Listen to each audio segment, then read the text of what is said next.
So, Sifu, there have been, I guess, some lack of clarity on a couple statements that you made.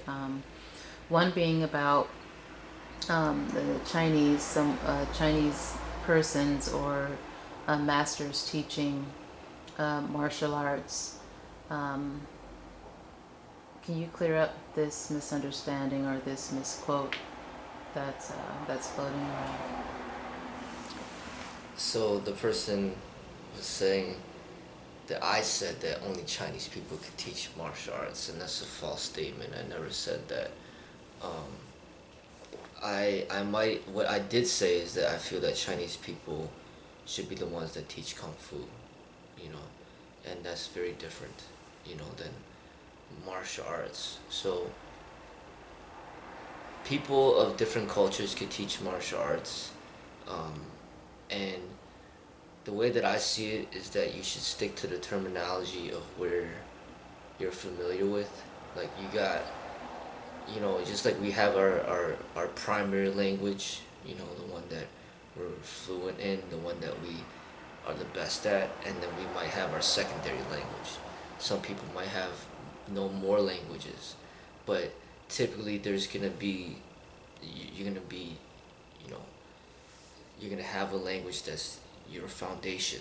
So, if it's English, then it's English. If it's Spanish, then it's Spanish. If it's Chinese, then it's Chinese.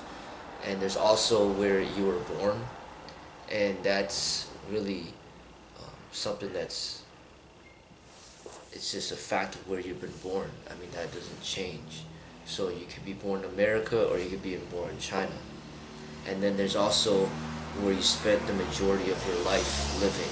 Okay, so when you say martial arts, that's an American terminology or English word. That's what I would say the typical American will use when they want to teach. So it doesn't matter if you're black, you're white, you're Chinese, or whatever race. You could say that you teach martial arts if that's what you teach, right? But once you start going into other countries, um, you got to really know that country. It's got to be a part of you in order to use the label, I feel. Because it's like, to me, it's similar to like a black person saying they're white. Like, don't say that because that's not true. Or like a white person saying they're black. Like, that's not true. That don't lie to people. And if you're Chinese, don't say that you're Japanese. If you're Korean, don't say that you're Japanese.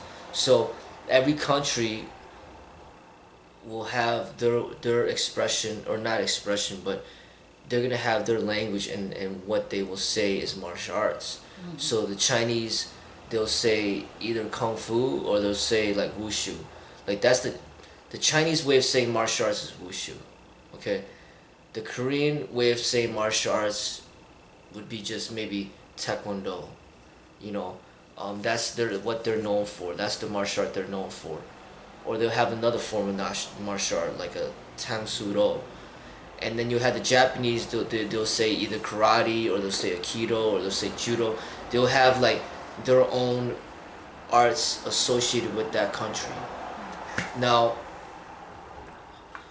that is just another way of saying martial arts.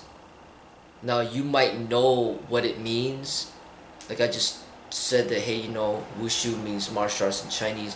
But just because you know what the word means, it doesn't mean that you really know anything about that culture, or you're even in a position to even teach about that culture or about its people. And another thing is, just because you read a few books, or just one book, or you've seen one video, or you've seen a few movies, and then now you're trying to teach people about that culture, about its people, about its history, and try to claim that, it doesn't go that easy.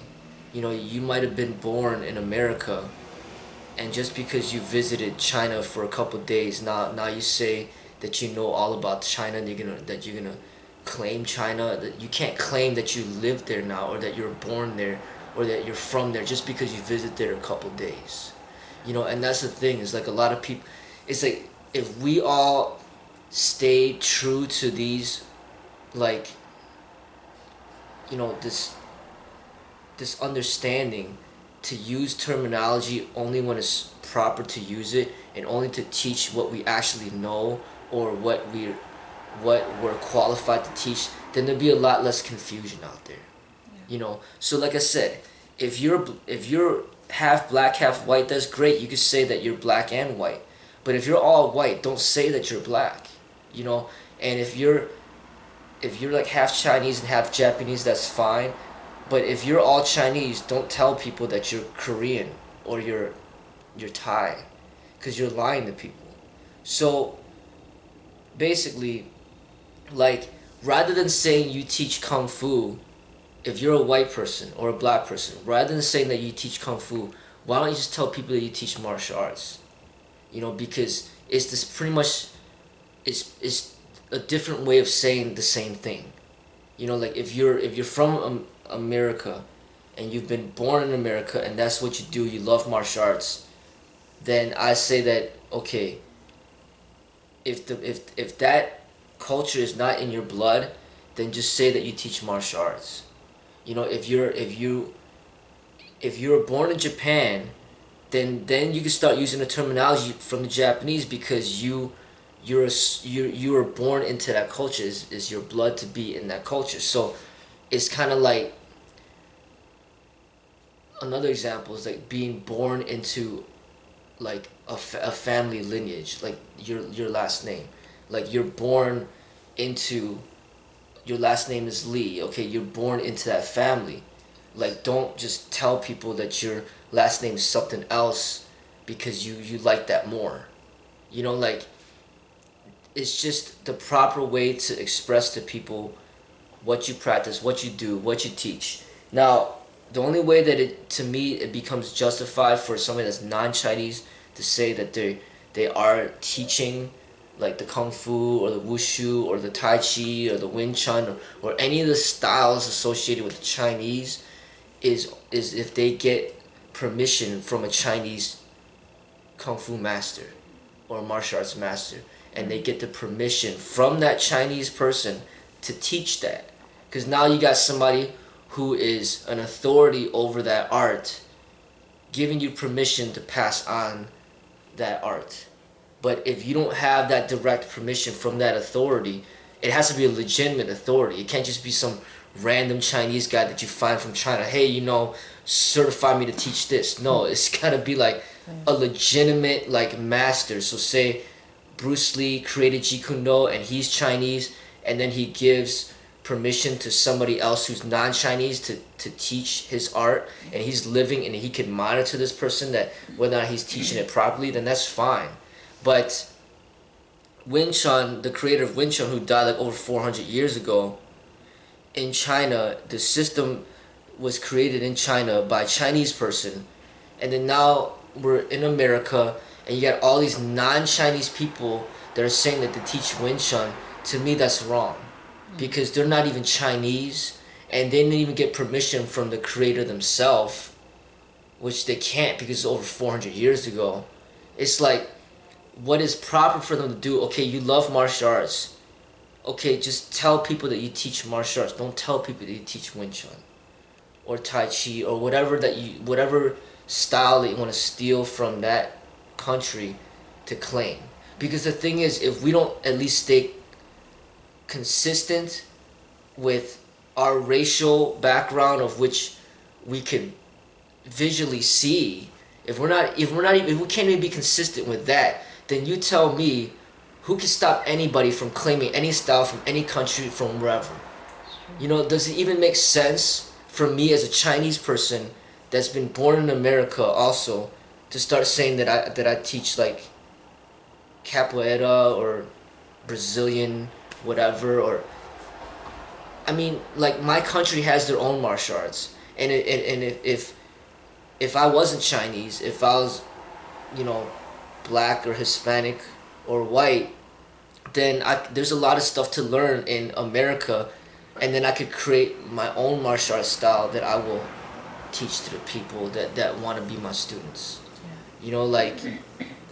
Like the Asian countries, they have a certain spiritual in them and a meditativeness that turn it into the martial arts. So I could see a lot of non-Asian people being gravitated towards these Chinese ways or these Eastern ways. Okay, that's great, you know, because they need Americans to promote their arts. But the thing is, you know, find a legitimate, like, Asian martial arts master to learn from, and then get permission from that legitimate master to pass on the art. But if you cannot find that legitimate master, then learn what you can from the people, from the movies you watch or from the books you read, but you still got to claim your own based on the inspiration of whatever you learn from those countries. Yeah. You know, that's the only proper way that I see that you should do it. Because I mean, there's other people that actually do. They'll like watch movies, watch a bunch of kung fu movies, and then all of a sudden they'll open up a school, say that this is Shaolin Kung Fu. I mean, this Shaolin is only in China, and you didn't even get permission from them to, or anything. You just watch some movies, and all of a sudden, now you think you could teach that. I mean, it's just this type of fraudulent things that makes everything so corrupted, and it's, you know, there has to be some. You have to draw the line somewhere, and it just makes sense, you know, because when you're talking about different countries, it's automatically associated with people's races, you know, because you see a person that's black, be like, okay, you draw them back to Africa, you know, and then you see a person that's Chinese, you draw them back to China. You see a person, oh, what are you? Oh, you're Filipino, you draw them back to the Philippines. You see someone that's Thai, oh, you draw them back to Thailand. So when you look at somebody's race, you can already identify, okay, are they lying or are they telling the truth? Like if a Chinese person is saying that he's black, then you can already say, like, why are you saying that? I know you like the black culture, but it doesn't make you black. So if you're at least real with who you are and where your roots are, then that's how the martial arts should be as well. Like as far as like how you express to people what you practice. You know, like you could say that I practice my own martial art way, and I teach the martial arts, but it's been heavily inspired by the Chinese martial arts. You know, I've learned a lot from these people's teachings, and what I teach is very much heavily influenced by that, you know, those arts over there, the Chinese ways or whatever styles. But it's just that I don't, you know, what really, you know, kind of gets me a little upset is when you see, like, you go to Chinatown, you see like Chinese people everywhere, but nobody teaches Tai Chi, nobody teaches Wing Chun, nobody teaches Jeet Kune Do. None of these Chinese people teach any martial arts. But then all of a sudden, every single Chinese martial arts school that you see in America is run by like non-Chinese people. It's like the Chinese people aiming and claiming their stuff, but then the non-Chinese people are claiming the Chinese stuff. You know, it's just, they're just profiting off of exploiting people. But at the same time, there are some people out there, Chinese scholars out there, or not Chinese, like non-Chinese scholars out there that study the Chinese language, and they would translate things for us to learn, and that I'm really thankful for those people, you know. But they're doing it in a way of like just translation. They're not saying, okay, I'm a master of this martial arts style or way, and I'm gonna teach you what I know. They're just simply translators, you know, and that's different. That, you know, that's different. That's they're not trying to impose an art of which, you know, to try to falsify themselves and try to make people believe that they're masters in an art of which they don't know anything about. Yeah. You know, so another thing is, when you're born in your blood, when you're Chinese and it's born into your blood, there's something about the way that you live, the way that you're brought up, and just the way the interior that just can't really be taught. It's just something that's a part of you. You know, it's like your genetics. You know, like it's just who you are, and that just cannot be just given to somebody else. That's something that you're born with. So when you're learning from a Chinese person, it's not just, oh, anybody could do it. Like there's something about this person and their culture and their ways, their history, that makes them unique, in which gravitates you towards them, that you want to learn something from them.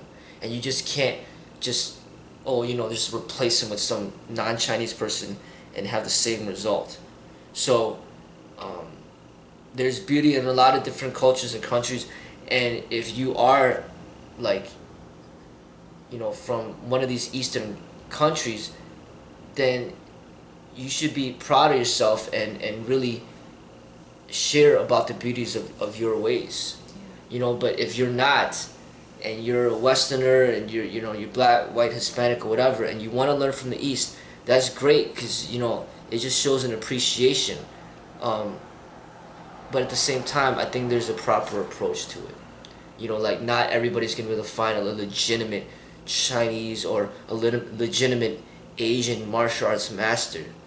Not a lot of people will find that, but the people that do find that, do it the right way. But if you can't find that, then just be patient until maybe one day you will meet the right Asian martial art master that you could help pass on the beauty of that art, in a non-corrupted way.